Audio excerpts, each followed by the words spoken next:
आणि आता मुंबई उपनगरातल्या टॉप 9 बातम्या।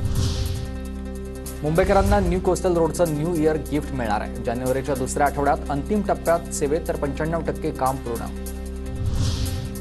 मुंबईमधील कर्नाक पूल जूनमध्ये प्रवाशांच्या सेवेत, पालिकेचे अतिरिक्त आयुक्त अभिजित बांगर यांची माहिती। मुंबईतील सायन रेल्वे पुलाच्या कामामुळे वाहतूक मार्गात तात्पुरता बदल, 5.5 महिन्यांसाठी काही मार्ग वाहनांसाठी बंद राहणार।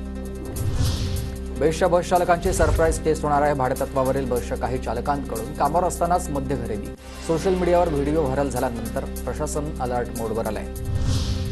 मुंबईकरांसाठी दर वळवणार धोका आहे की चिंचोळ्या, गल्ल्या, फेरीवाले, अनधिकृत वाहनांची गर्दी, अंधेरी, बोरिवली, दादर, भायखळाही अपघात प्रवण आहे। कुर्ला अपघातानंतर मुंबईच्या रस्त्यांवरील वाहतूक, वाढते फेरीवाले, पादचारी असे वेगळेच विषय चर्चेत आले।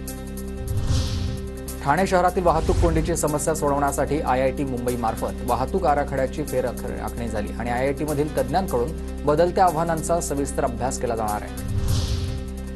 मुंबईतील हवेची गुणवत्ता पुन्हा ढासळली आहे। कुलाबा आणि कांदिवलीमधील हवेची गुणवत्ता ही श्रेणीत वाईट आहे, तर आता इतर भागातल्या देखील हवा देखील मध्यम श्रेणीत असल्याची माहिती मिळते।